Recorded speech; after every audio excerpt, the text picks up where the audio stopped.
Ele gostava de criar. Ele gostava de consertar o que quebrava dentro de casa. Eu me lembro que durante toda a minha infância, ele nunca levava o nosso carro para trocar o óleo. Ele mesmo gostava de fazer aquilo. Sempre. Todas as vezes. E eu também me lembro que após cada troca, ele armazenava aquele óleo imundo, gosmento, sujo, basicamente lodo, com odor forte, dentro de um balde de tinta que ele guardava fora da garagem. E que de tempo em tempo, ele levava aquele óleo para a reciclagem. Eu ainda me lembro das palavras do meu pai: filho, nunca se aproxime desse óleo. Jamais, sob hipótese alguma, jamais chegue perto deste óleo. E aquele óleo realmente era podre. Ele realmente era basicamente lodo, tinha um odor forte, era gosmento, sujo, imundo. E eu obedeci o meu pai. É claro que eu obedeci o meu pai, não era doido.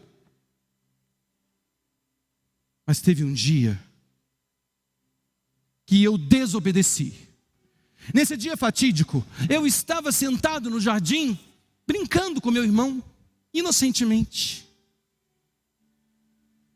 Quando de repente, eu olhei para a garagem, eu vi o balde com óleo. Naquele momento a minha boca ficou seca. O meu coração começou a bater mais forte. As minhas pernas ficaram bambas. E eu decidi caminhar pelo jardim inocentemente, sem qualquer segunda intenção. Você acredita? Quando de repente eu me deparei com aquele balde de óleo, eu me abaixei um pouquinho para olhar o óleo. E eu vi o reflexo do meu rosto dentro daquele óleo. Ele realmente era sujo. Ele realmente era imundo. Tinha um odor forte. E realmente era basicamente lodo.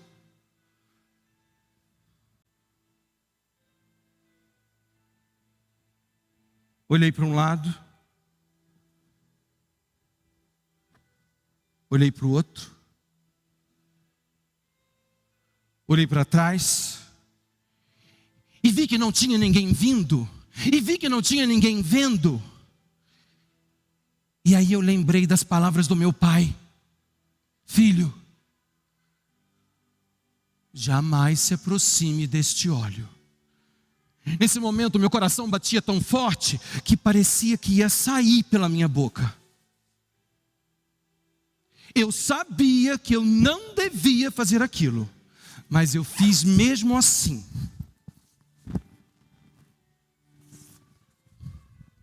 Coloquei os meus 2 braços dentro daquele balde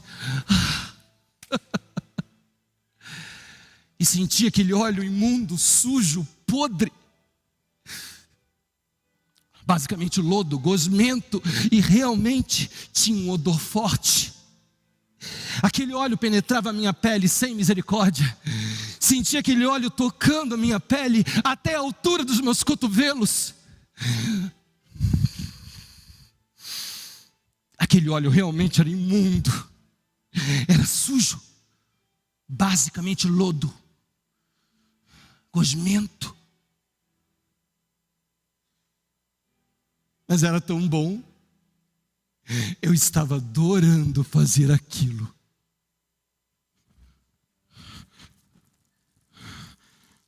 Foi quando de repente eu tirei os meus braços de dentro daquele balde, e a sensação de prazer foi embora.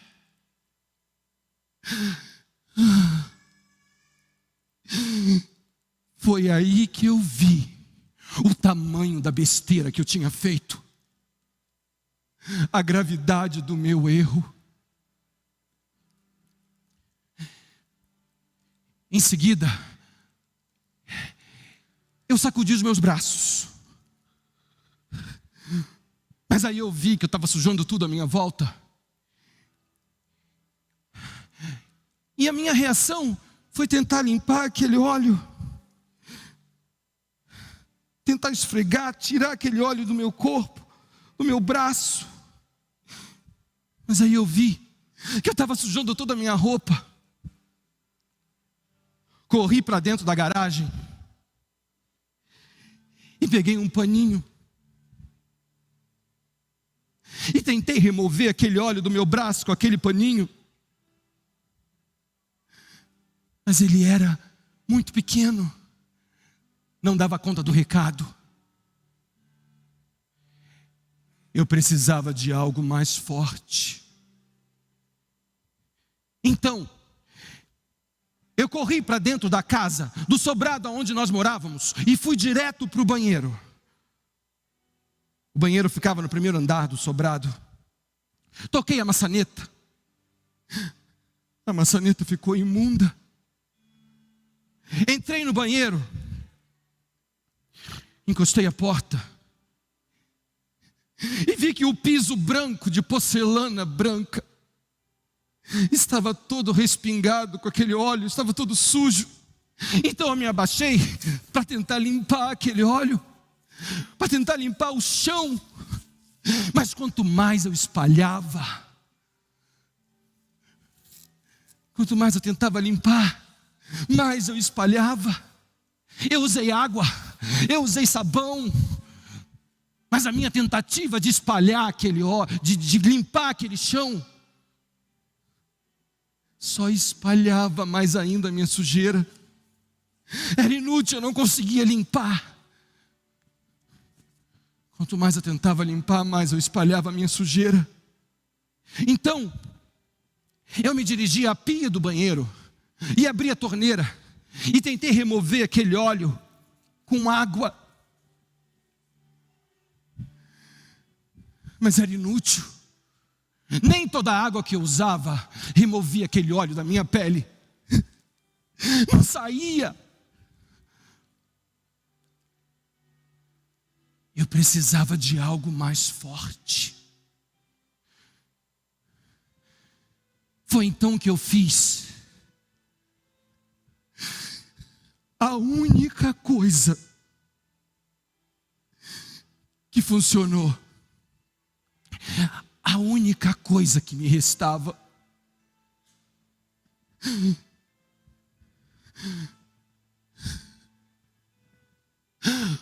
Pai! Imediatamente, eu ouvi a voz do meu pai do terceiro andar do sobrado. Ele me disse: filho, eu já estou indo. Eu ouvi os passos do meu pai descendo as escadas e caminhando até a porta do banheiro. Eu não queria que o meu pai me visse daquele jeito, imundo, sujo. Eu estava com vergonha do meu pai, vocês entendem? Eu estava com vergonha dele. Eu não queria que o meu pai soubesse da minha desobediência. Então, eu ouvi quando ele abriu a porta do banheiro. Ele me disse: filho, calma, vai ficar tudo bem, eu vou cuidar de você. Eu não conseguia olhar para o meu pai. Foi então que eu senti ele pegando no meu braço, pegando na minha mão. Então ele me disse: filho, vem comigo. Ele me levou para a cozinha e colocou os meus braços dentro da pia. Abriu a torneira e retirou de debaixo da pia um produto pastoso laranja. E começou a remover aquele óleo. Era algo mais forte. E enquanto eu via aquela imundície, aquela água imunda, escorrendo pelo ralo da pia, meu pai me dizia: filho, vai ficar tudo bem. Eu cuido de você. Eu te limpo. Eu te ajudo. O pecado é assim. Ele é tóxico. Ele é podre. Ele apodrece tudo à nossa volta. Ele contamina. Ele suja. Não só a nós, mas a tudo e todos. Tudo e todos que nós usamos para tentar encobri-lo. Mas a boa notícia é que quando nós clamamos por Jesus, Ele vem. Ele nos limpa. Ele cuida de nós. Ele nos ajuda. Porque só Jesus é algo mais forte.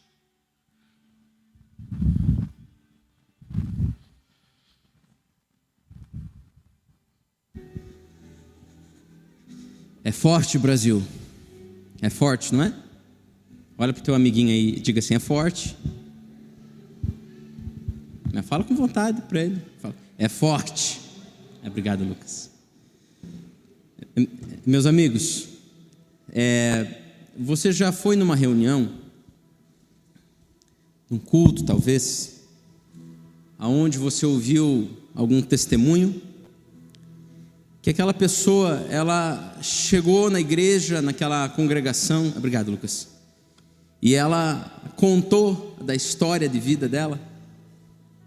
E eu não sei se você já ouviu alguns assim, como eu, que aquela pessoa chega, ela gasta um tempão falando de algo de ruim.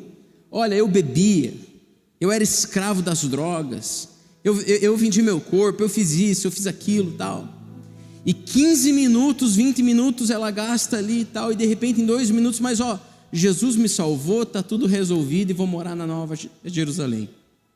Irmãos, nós temos que parar de muitas vezes olharmos para as coisas que não são de Deus e darmos muito crédito àquilo que nos prende. Existem muitas mãos que nos condenam, que nos açoitam, que nos acusam, mas maiores mãos é a do nosso Deus, que nos abraça, que nos ampara e que quebra todo o jugo. A palavra de Deus diz que quebra o jugo, despedaça a lança, enfim. Meu amado, independente daquilo que você tenha feito na sua vida, no decorrer da sua história, eu quero te falar que o sangue de Jesus é suficiente para lhe perdoar, lhe redimir, lhe remir de toda e qualquer culpa e condenação, e sobre ti não paira nenhum tipo de jugo, senão o legado de sermos eternos escravos do nosso Senhor, Salvador e Consumador da nossa fé. Amém? Então, você precisa de algo muito forte, que é o sangue de Jesus. Amém? Querido, abra sua Bíblia no livro aos Gálatas.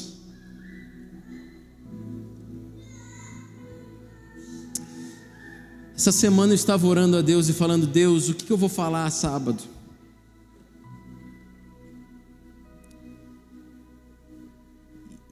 E é muito bom na hora que Deus ele responde de maneira pronta, mas é tão difícil na hora que vai chegando sábado E chega na hora do culto, Muca, e a Rema não vem. E não veio ainda, cara. Então hoje quem vai fazer é exclusivamente ele. Meus irmãos, livro dos Gálatas, verso 5, leremos o capítulo 16 e o capítulo 5, verso 16 e verso 17.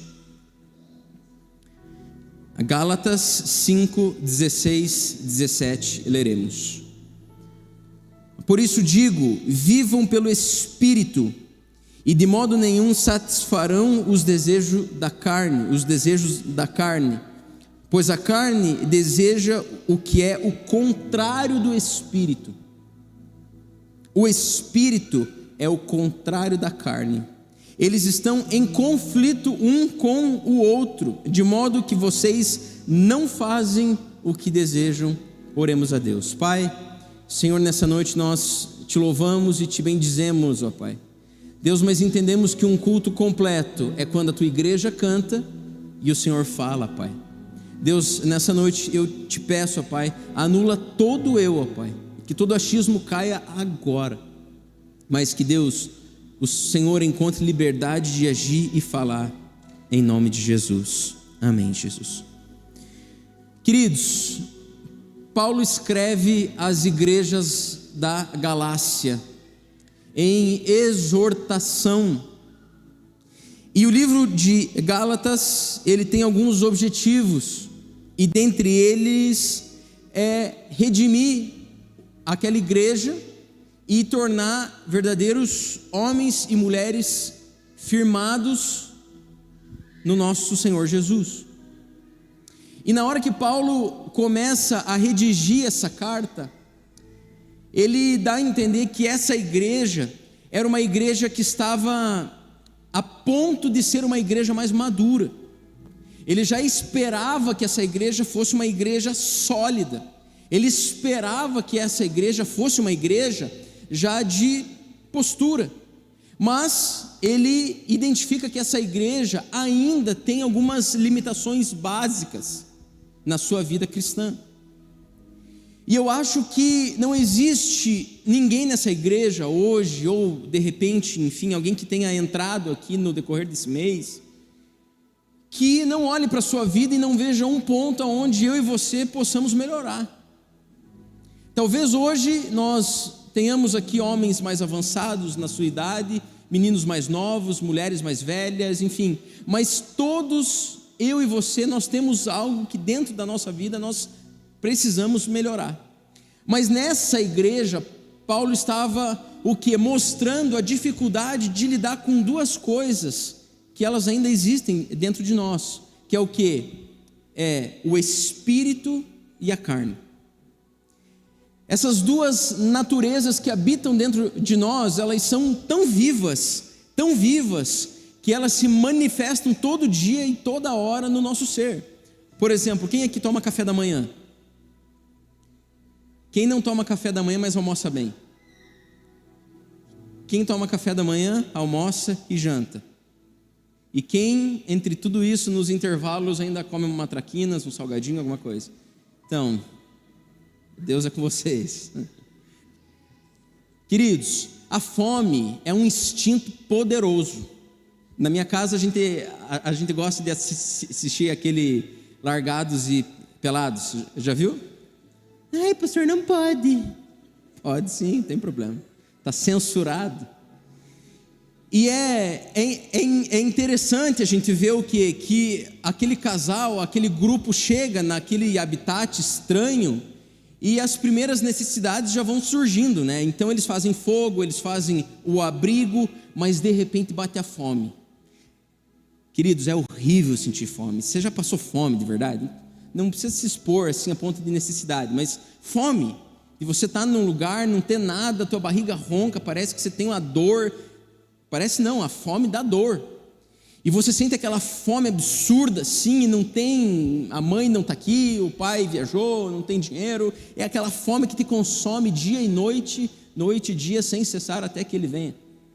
A fome, ela é uma manifestação da nossa carne, o que? Se a gente não tem nada na nossa barriga, parece que ela vai consumindo as nossas vísceras, as nossas entranhas, e afeta o quê? Tudo, o nosso humor, o nosso peso, o nosso corpo, a nossa saúde. E pasme vocês, a fome é a manifestação da nossa carne dizendo assim: olha, eu preciso de alguma coisa. E aqui cabe muito bem aquilo que o Roger disse sobre o princípio do jejum. Queridos, jejum não é só de comida não. Eu não tenho muita dificuldade de fazer jejum de alimento, eu passo fome tranquilo. Mas às vezes um bom jejum de celular, de televisão, de Instagram, cabe bem. Mas o que? A fome, ela é a manifestação da natureza humana. E tantos outros, como o desejo sexual. Eu não sei se você sabe, mas depois da fome, o instinto mais forte é o instinto de reprodução. Por quê? É bíblico. A Bíblia diz que nós devemos povoar a terra. Então Deus, ele plantou a semente da reprodução em nós. Agora, o que está sendo feito hoje, você sabe que não tem nada a ver com o sonho de Deus. Então, nós constantemente, todos os dias, nós manifestamos o quê? Os desejos da nossa carne. E se você é da mesma forma que eu, se você foi criado da mesma matéria que eu, você vai observar que a tua carne tem desejos estranhos.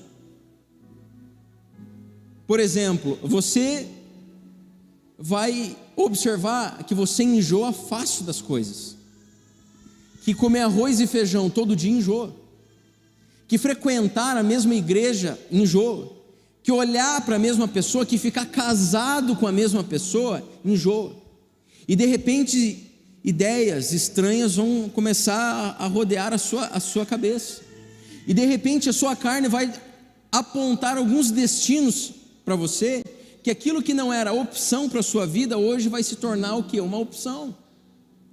Não sei, hoje eu não almocei, e sábado é o dia que a gente tira para a gente não fazer nada em casa. E minha mãe levou uma torta de banana, uns pinhão, e é terrível, gente.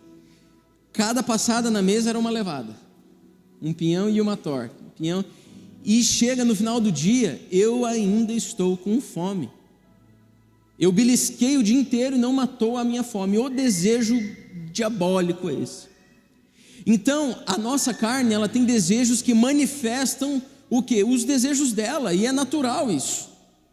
E na hora que Paulo escreve para essa igreja, ele está doutrinando ela a não ser movida pela sua carne, a não ser movida pelos desejos que estão encalacrados na natureza humana, queridos. Mas ele começa a exortar essa igreja e fala: olha, vocês precisam ser cheios e manifestar o Espírito. Na sequência desse texto, nós lemos ali a revelação dos dons, dos frutos do Espírito, a paz, a longanimidade,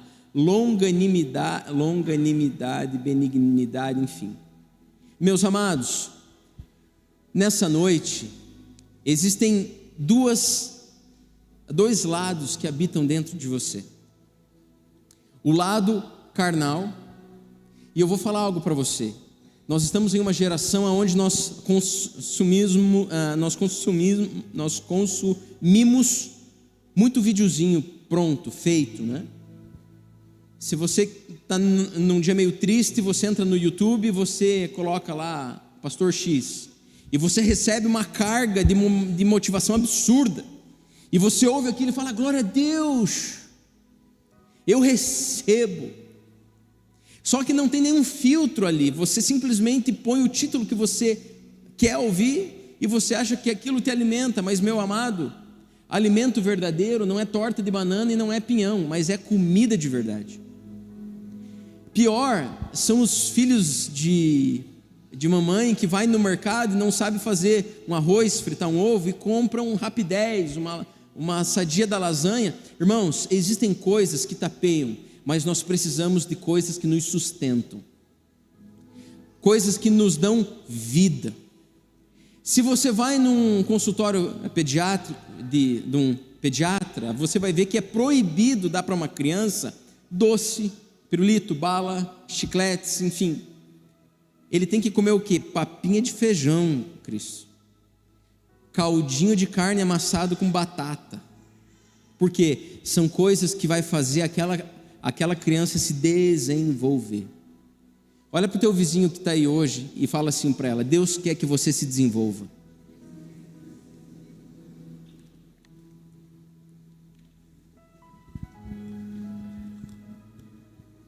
Mas fala com vontade: Deus quer que você se desenvolva.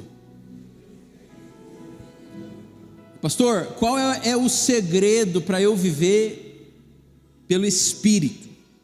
Então vamos lá. Existe uma história que eu gosto muito, eu sempre conto ela, de um dono de uma rinha. Rinha é briga de animais, ou de galo, de cães, enfim. E o dono dessa rinha, ele fazia as suas rinhas, as suas brigas ali, e chamava os homens que apostavam. E sempre ele era um dos homens que apostava, que botava dinheiro ali. E sempre que ele dava um palpite, eles começaram a reparar que ele ganhava. E todo palpite que ele dava, o animal que ele escolhia ganhava. Até que um dia alguém chegou para ele e falou assim: olha, o que o senhor faz a ponto de saber qual animal vai vencer? E ele fala assim: olha, é muito fácil. O animal que está menos alimentado é aquele que perde. Meus amados, eu não ia falar isso, mas eu sinto de falar. Eu fui chamado para, Deus sabe o fardo que eu tenho da boca que eu carrego. Me perdoa, Jesus. Pastor, por que você não foi na marcha para Jesus? Por que você não foi, pastor? Eu não lhe vi lá. Queridos, nós temos que ser uma igreja que marcha para Jesus todos os dias. Não dá para a gente ficar aqui marcando uma data, marcando um dia. Meu irmão, a palavra de Deus diz que ninguém sabe o dia, ninguém sabe a hora, e que ele virá como o ladrão da noite. O negócio é para ser de surpresa mesmo, é para ser constante e não de ponto em ponto. Amém, glória a Deus, que Deus salve a nossa cidade. Eu não fui porque eu realmente não pude, mas meus amados, nós temos que marchar no exército do Senhor todos os dias até que Ele venha, dia e noite, igual a fome. Nós temos que ter fome pelas coisas de Deus, porque a partir do momento que eu não alimento o meu espírito com as coisas que vêm do céu, as coisas da terra começam a me parecer atraentes. Eu sempre falo, no domingo passado eu fui ministrar numa igreja, e eu não sei se você sabe, mas a pior coisa que é de ser mendigo não é morar na rua. Se você pensar a morar na rua, não é tão ruim assim. Você não tem horário para nada, você não tem patrão, você está aí à reveria. A pior coisa de ser um mendigo, ser um morador de rua, é você comer aquilo que te dão, porque você não tem direito de escolha. Você não sabe aquilo que você come, você não sabe da procedência. E o meu maior medo são jovens que chegam nas igrejas, que são movidos por movimentos, mas que não servem a sua igreja local, não conhecem a vida do seu pastor, não entendem se ele é um homem de Deus ou não sabem aonde ele mora, não procuram saber se ele é homem de uma mulher só, não procuram entender se ele de alguma forma é reprovado ou aprovado por Deus. Tome cuidado com os videozinhos que você manda para a irmã que está na sofrência. Eu conheço alguém que se vê isso. Deixa que Deus vai falar com ela. Deixa que o Senhor vai encontrar uma forma de encontrar. Eu não sei se você sabe, mas um dos grandes conflitos da humanidade hoje é o quê? É que na região do Oriente Médio, os árabes, eles são muito devotos às suas crenças. E eles morrem crendo que, morrendo por Alá, tem um harém com não sei quantas virgens aguardando os homens que morreram em prol da causa de Alá. E uma vez, nós temos alguns amigos árabes que a gente até trouxe eles aqui um dia, e uma vez olharam para a gente e falaram assim: escute, como que você pode andar com um muçulmano, um homem que serve um profeta que não sei o que. Daí eu falei: olha, procura estudar um pouco da história e entender Como Deus faz para atingir esse povo? Meus amados, a Arábia Saudita está sendo sacudida por um avivamento, porque muçulmanos estão sonhando com Jesus e recebendo a revelação de quem é. Mas aonde que está escrito isso, Deda? A palavra de Deus diz que se nós não clamarmos, as pedras clamarão. Meu irmão, se você não pregar, se você não abrir a sua boca, Deus fará, independente de você, independente de mim. Não existe mais uma causa que nos prenda, não existe uma data marcada para a gente fazer, não. É tempo e fora de tempo onde o evangelho tem que ser pregado e manifesto na vida do nosso vizinho. Então toma cuidado com as coisas que você se alimenta, com as coisas que você consome. Eu vou mandar um zap aqui porque, meu Deus, eu recebi algo. Esse aqui tem nome. Cuidado com os aviãozinhos, querido. Às vezes você está achando que está ajudando, mas está matando. Você chega para um menino que é feio e fala, Deus vai te honrar. Não, é ele que tem que se ajudar.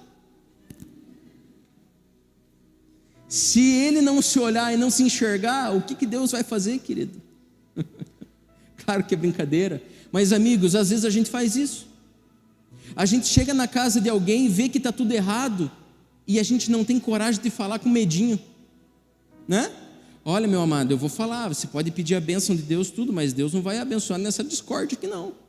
Deus não vai abençoar essa casa aqui se você não tem coragem de limpar ela. Esses dias eu fui ver uma casa para me comprar. Não que eu tenha dinheiro, mas eu fui ver, eu tenho olho. Cheguei na casa, a Marielle já falando, meu Deus, eu já me vejo aqui. Eu falei, é só você.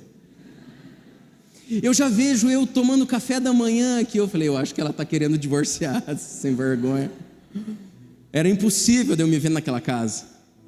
E eu me olhando, olhando e tal. E é engraçado as nossas naturezas. A natureza da mulher, ela é completamente desprendida. A do homem não. Eu falo, como é que eu vou morar nessa casa se o muro da minha frente está horrível, cara? Não tem como, né? Aí eu olhando assim, o piso tudo acabadinho, aquela coisa maravilhosa, e ela pisava em cima assim, igual as muralhas de Jericó, e eu sem coragem de tocar naquele piso. Eu falei, Deus, o piso da minha casa está engordurado, está sujo, eu não mereço isso. E de fato, eu não comprei a casa, lógico. Mas meu amigo, no reino de Deus é completamente diferente, você não precisa merecer para ter. É completamente o oposto. Mas você precisa entender qual é a natureza que nessa noite você alimenta. Qual é a natureza que você dá crédito. Eu vou te falar, eu sempre falo disso sobre bullying. É difícil. Quem pratica bullying não sofre, mas quem é bullyingado é terrível. Eu fui muito bullyingado na minha vida. Meu irmão chamava os amigos mais velhos para falar que eu era adotado. Imagine você, a alegria dele e a desgraça minha. Era terrível para mim. Mas no decorrer da nossa vida, as coisas foram passando e tudo se tornou uma grande brincadeira. Mas irmãos, imagine você, um homem que ele vive de acordo com as suas necessidades. Ele projeta, ele faz planos, ele faz tanta coisa ali nas suas mãos. E muitas vezes ele olha para alguém que não tinha nada, que era um Zé Ninguém, e de repente vê que esse cara ele está prosperando, ele está crescendo. É o que? É notório a diferença daquele que nutre o seu espírito e abandona a sua carne, cara. Aquele que é movido por propósito e não por promessa. Quem vive por promessa, querido, depende de político. Mas quem vive por propósito depende da soberania do nosso Deus. Pastor, está vindo eleição aí, Lula ou Bolsonaro? Eu já falei isso. Eu falei, irmão, se o Bolsonaro ganhar, nós vamos ter que orar. Se o Lula ganhar, nós vamos ter que orar da mesma forma. Para a igreja não tem candidato, para a igreja tem destino, que é a nova Jerusalém. Glória a Deus. Irmãos, nós precisamos entender que nessa terra, o próprio Paulo fala isso, nós vamos ter até o final da nossa vida um conflito entre a carne e o espírito. Aquilo que quero fazer, faço. Aquilo que não quero, isso sim ainda faço. Enfim, você entendeu? Existem coisas que você não quer, mas vai da vontade. Pastor, eu não quero mentir mais. Uma mentira ia resolver tudo.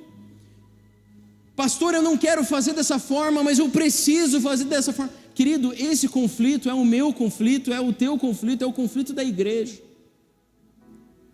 Esquerda, direita, centro, meião, o que eu faço? Meu amado, nós precisamos parar de escolher a direção e olhar sempre para o destino.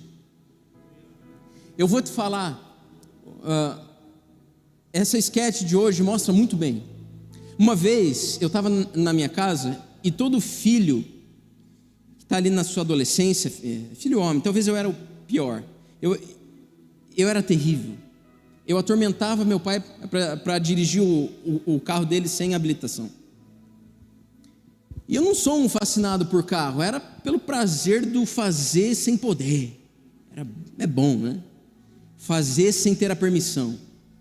E eu era tão piada de prédio, que eu pegava a chave do carro quando ele saía de a pé, eu ficava indo para frente e para trás só para ter o prazer de fazer escondido.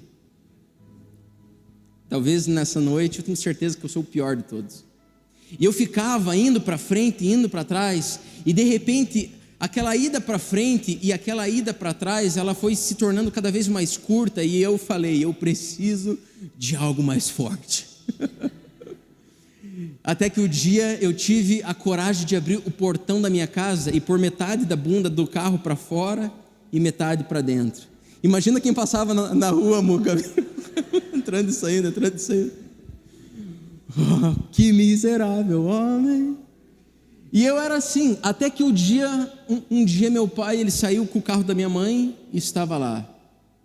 A chave, o carro e o portão já não bastava mais, eu precisava de algo mais forte.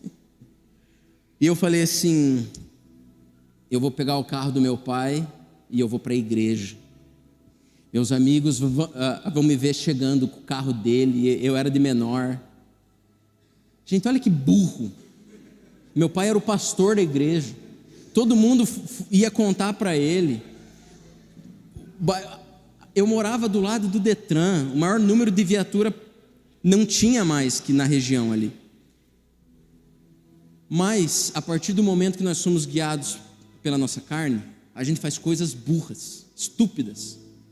A gente acha que o varão é valoroso, que a varoa é valorosa. A gente acha que as coisas de Deus não são tão sérias assim. A gente acha que o compromisso com a nossa fé, com a nossa vocação não é verdadeiro. A gente começa E a Bíblia condena, isso chama apostasia. Homens que um dia serviram a Deus, que sabem o Deus que realmente existe, abandonam a sua fé. E eu naquele dia, vocês querem saber o fim da história? Eu saí de casa, meu pai tinha uma Montana preta, não falei para ele, era final de tarde, entrei na Leopoldo, tinha que ser na Leopoldo, é a rua mais top do bairro. Passei, som alto, vidrão baixo, baita de um piá de prédio, achando que estava abafando. Cheguei no estacionamento da igreja, entrei, naquele tempo não tinha câmera, dei meia volta, voltei, passei aqui pela Benedito Conceição, cheguei na frente do aviário Pintagol, 2 quadras da minha casa. Um Uno atrás, eu não vi, eu bati nele. Daí a gente, enfim, não tem cara, mas não tem vergonha. Enfim, eu voltei para casa, estacionei o carro com a traseira para trás, achando que o carro chegou, estava assim, não sei o que aconteceu. Enfim, gente, para resumir, meu pai chegou em casa, viu que o carro estava diferente, me chamou e falou: filho, você viu o que aconteceu com o carro? Eu falei: estranho, né? Não estava assim.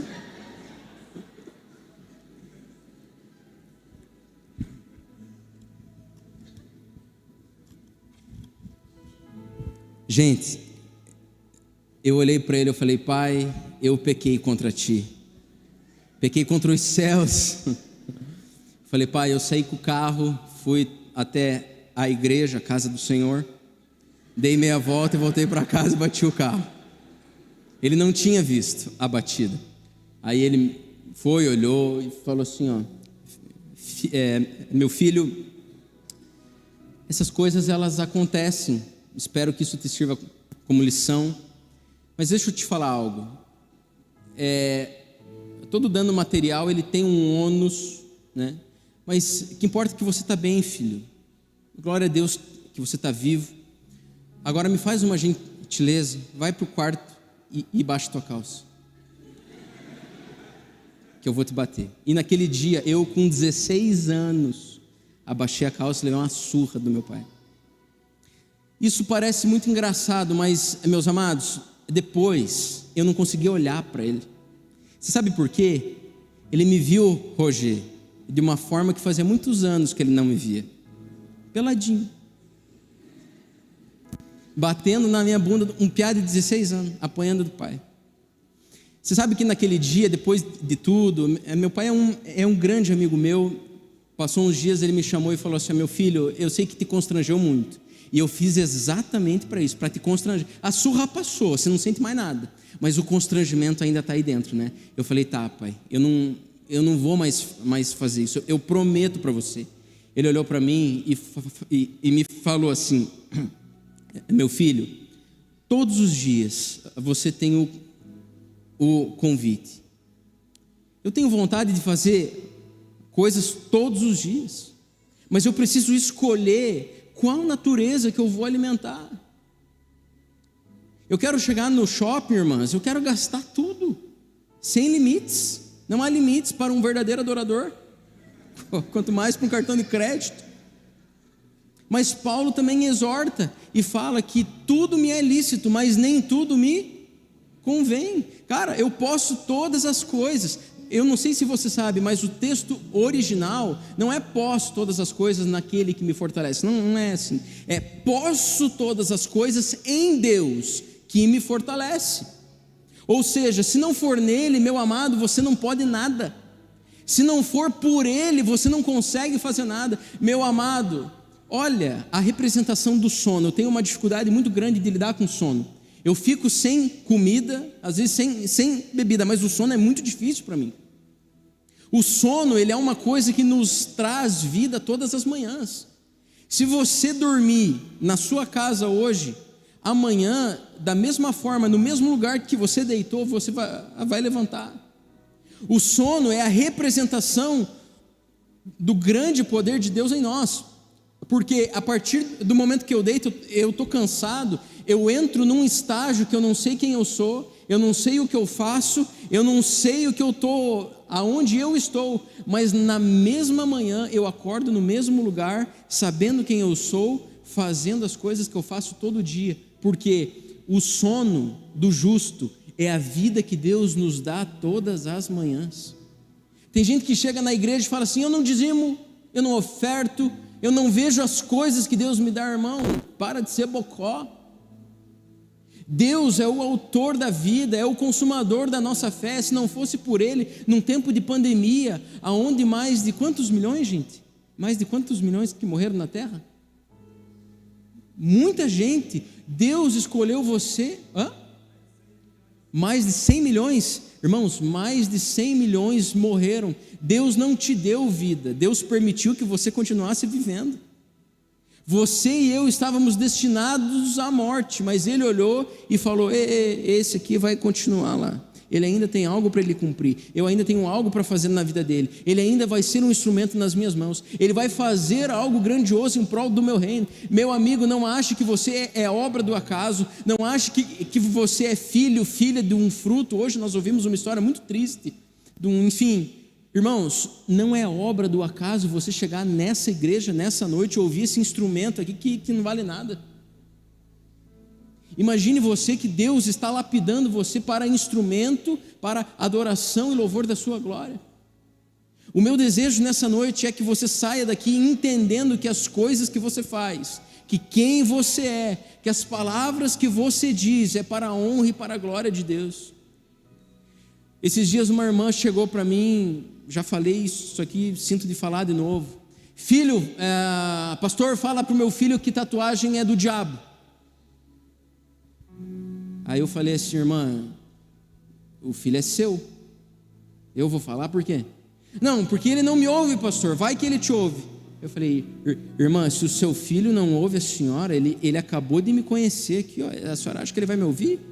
Não, o senhor não está entendendo, eu quero que ele entenda que ele não pode fazer isso. Aí, irmãos, porque é difícil isso aqui.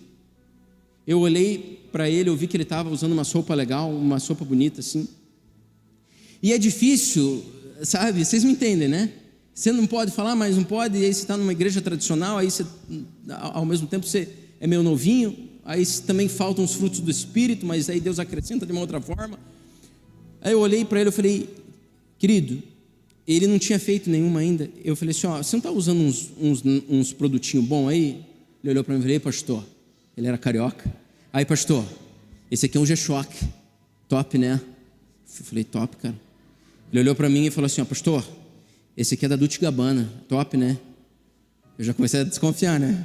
Piada de 16 anos usando tudo isso, já fiquei meio cabreiro. Aí ele falou assim, ó, pastor, eu só uso os panos e tal. Eu falei, legal, querido. Deixa eu te perguntar uma coisa.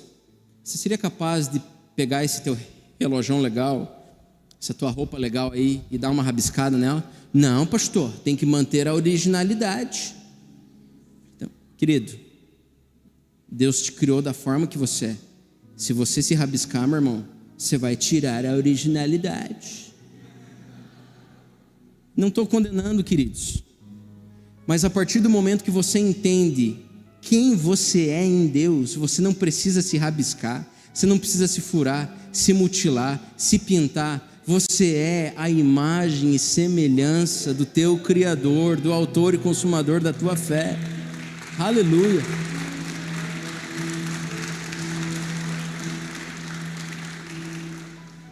Pastor, mas eu ainda assim gosto. Amém, querido. Deus abençoe você em nome de Jesus. Mas eu quero te mostrar algo nessa noite. Você já viu crente brigando no Face? Não se olha. Ei, filho de Balaal, mula de Balaão. Cara, o cara é teologia pura. A gente chegou num ponto que a gente usa a palavra de Deus para bater uns nos outros. Já reparou isso? Ah, eu não voto nesse aí porque filho de ímpio não tem. Cara, eu vou te falar algo. Crente foi o nome que nós encontramos para nos chamar. Mas quem está bebendo naquele barzinho ali é filho de Deus da mesma forma, meu irmão. Nós que encontramos essa forminha tola de se qualificar. Mas Deus olha para mim, amém, não está cumprindo mais que a obrigação. E Deus olha para aquele dali e fala, irmão, eu acho que eu vou pegar esse aqui, vou botar ali, para esse aqui andar junto com esse daqui. Irmão, nós precisamos abrir as nossas mentes e entender o jeito que Deus age. Deus não é batista, Deus não é quadrangular, Deus não é metodista, Deus é simplesmente Na hora que Moisés passa na sarça ardente, Deus dá o seu primeiro grande adjetivo, viu, Fábio? Moisés fala, escuta, mas eu vou falar o que para Faraó? O que eu vou falar? Quem que me enviou? E ele olha e fala, eu sou. Tem gente que fica tentando caçar, puxa, mas Deus, mas quem é Deus? Irmão, não compreenda, não tente entender quem Deus é, Ele simplesmente existe. Pastor, me prove como que Deus, eu não posso provar, querido. Puxa, mas se Deus existe, Deus vai salvar minha família. Querido, quem está impedindo de salvar a tua família é você. Deus já tem um projeto de salvação. Quem atrapalha o agir de Deus é esse cara aqui, ó, é eu e é você. O projeto de Deus lá no Éden foi frustrado de uma forma, Deus levantou outro. Agora quem pode frustrar somente é eu e você. Na hora que nós olhamos, eu estava lendo antes do culto ali algumas coisas. Deus, o que o Senhor quer falar com a tua igreja hoje comigo? E Deus me levou, porque a gente tem cantado bastante sobre alguns adjetivos de Deus. Pergunta para o teu vizinho aí, ó, me diga algum adjetivo de Deus. Aula de português, alguém sabe o que é adjetivo? Lembra, né? Adjetivo, substantivo, eu só sei o que é o primeiro. Exatamente, provérbios. Os nomes que nós damos para Deus. Uma hora a gente canta, Ele é o leão, né? Ele ruge. Mas daí a gente vai para a Bíblia ler e descobre que Ele também é cordeiro. Mas daí a gente vai ler a Bíblia e vai ver que além de cordeiro e leão, Ele tem uma outra forma que é uma pomba. Daí a gente fala, pô, virou circo.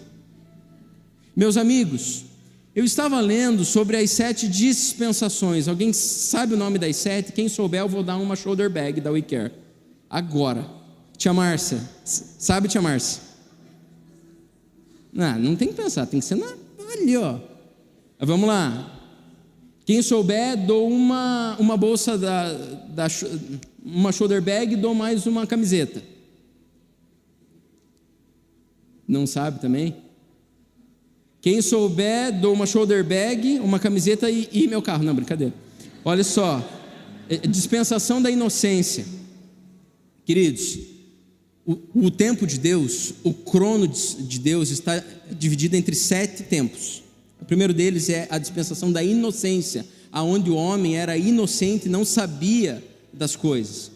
Segunda, a dispensação da consciência, aonde o homem se desperta para Deus e agora vê que está nu, vê que vai ter que plantar para ele colher, enfim. Aí vem a dispensação do governo humano, aonde os homens começam a dominar a terra. Aí vem a dispensação patriarcal, aonde os patriarcas são movidos por Deus para governar o homem. A dispensação da lei é a dispensação lá aonde os homens tinham que sacrificar um bicho para ser perdoado.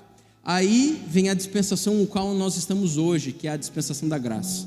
Meus amigos, para cada tempo desse, Deus tem um nome. Para cada tempo desse, Deus se manifesta de uma forma. E hoje, nós cantamos que Ele é o leão, glória a Deus. Mas Deus tem me levado a entender que Ele é o Cordeiro de Deus que tira o pecado do mundo. Irmãos, nós estamos em um tempo que matar bicho não resolve mais, porque o bicho dos bichos já foi morto.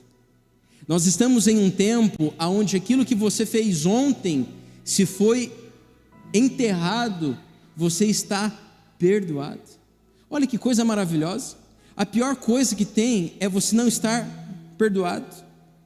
É você brigar com a sua esposa e ficar de beicinho, ficar dormindo um num quarto, o outro no outro. A gente viveu isso esses dias, e eu conto mesmo, nós erramos. Mas depois é tão bom você se perdoar e se amar e recuperar de novo o tempo perdido. Irmãos, na hora que Jesus está na cruz, você sabe o que Ele faz? Ele faz exatamente isso. Ele pega o homem que estava distante de Deus, religa mais uma vez, e hoje eu e você somos convidados por Ele para recuperarmos o tempo que nós perdemos. Meu amado, nessa noite você precisa escolher qual a natureza que você alimenta. A igreja não se modernizou, a igreja não se adequou ao padrão do mundo. A igreja está no mundo e nós vamos usar esse mundo para adorar o nosso Criador. Pastor, eu não concordo com essas coisas da igreja, luz assim, luz assado. E se eu te contar que na coxa dele está escrito Rei dos Reis e Senhor dos Senhores? Pastor, eu ainda assim não concordo. E se eu te falar que na sua boca sai uma espada afiada, que nos seus olhos há fogo? Tem gente que fica criticando, eu não vou lá porque é tudo preto. Querido, se tem um Deus mais criativo que o nosso, eu desconheço por completo. Olha para todo mundo que está aqui hoje, tem japonês, tem pardo, tem negrinho, tem negrinha, tem branquinho, tem branquinha. Que Deus é esse que faz as coisas na sua multiforme graça? Enquanto a gente fica discutindo o que pode e o que não pode, Ele pode todas as coisas, cara. Então nessa noite eu quero que você feche os seus olhos em nome de Jesus.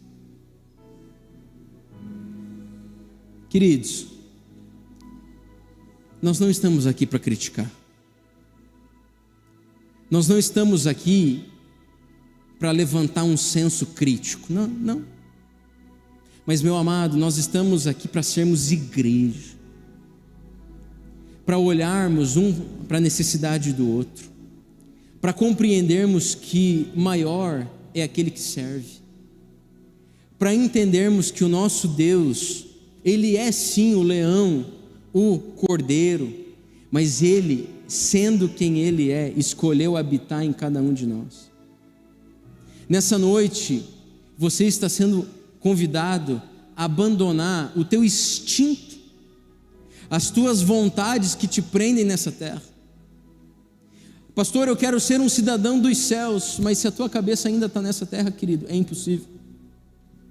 se você não entende que o carro que você tem é para a honra e para a glória de Deus, a partir de hoje ele pode ser um carro velho, mas vai estar sempre limpinho.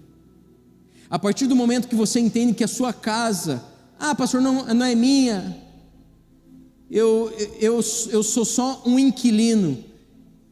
Queridos, inquilino nós somos para sempre do nosso Deus. Nós precisamos olhar hoje para nós e ver de que forma que nós temos vivido a nossa vida. A partir do momento que eu vivo a minha vida sendo um homem guiado pelas minhas emoções, pelo meu senso de justiça, eu sou um cidadão comum. Agora, a partir do momento que eu decido viver em conformidade com as coisas dos céus, eu entendo que eu não faço parte dessa realidade aqui. Para encerrar, uma vez após o Walt Disney morrer, chamaram a viúva, a esposa de Walt Disney, o criador do Mickey Mouse, da Disneyland, num talk show.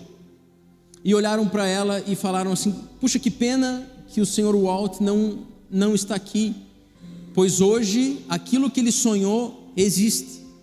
Hoje aquilo que ele planejou é real. Hoje aquilo que ele um dia sonhou se materializou.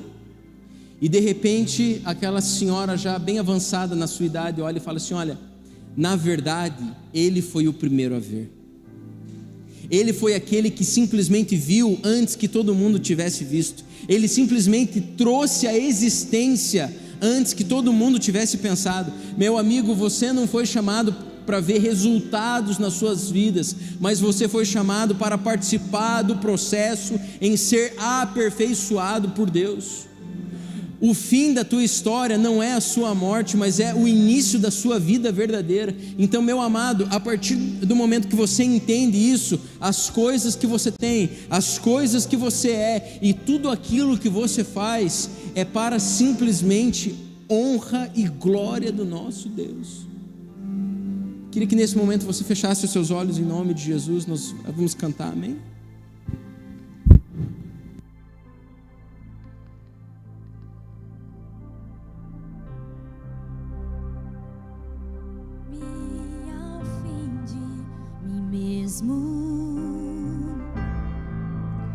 E quanto tempo isso levou? Quando meu aleluia cessou, nova canção me destes e para ti eu vou.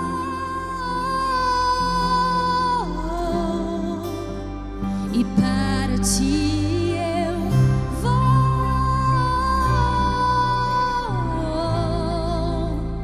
e para ti eu vou, me rendo a ti.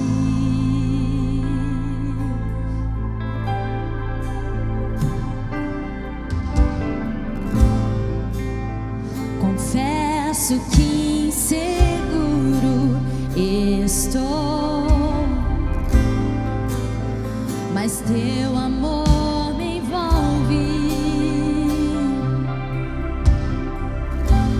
e as mentiras que ouvi se esvaem quando eu me entrego a ti. E para ti eu vou,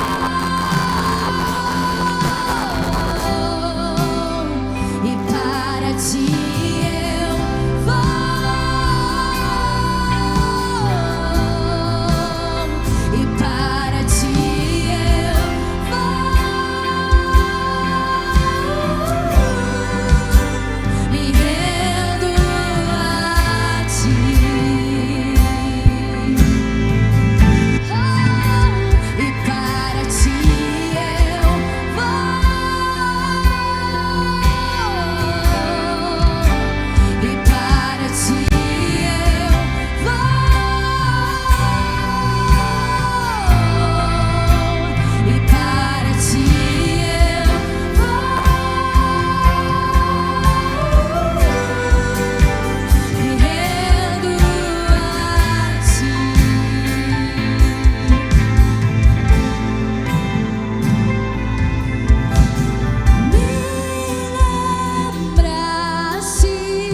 Deus, nessa noite, Pai, nós colocamos as nossas vidas, Senhor, nas Tuas mãos, ó Pai.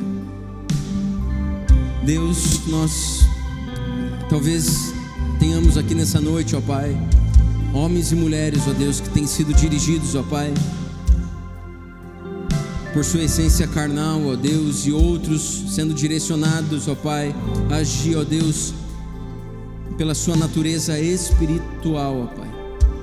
Senhor, e nessa noite nós não cremos em uma igreja dividida, Pai, mas nós cremos em uma igreja, Pai, que é movida por propósito. Senhor, e nessa noite nós declaramos, Deus, traz a ciência, Pai, daquele que tem que mudar, ó Deus. Deus, que não sejamos vencidos, ó Pai, por aquilo que fazemos, mas que venhamos a ser vencidos, ó Pai, pelo Teu reino, ó Deus. Que venhamos a, Deus, a dormir cansados e fadigados, Pai, porque de alguma forma, Deus, estamos comprometidos com a Tua causa. Senhor, que nessa noite, que venhamos a receber o que o Senhor tem reservado a nós. Pai, eu peço a Tua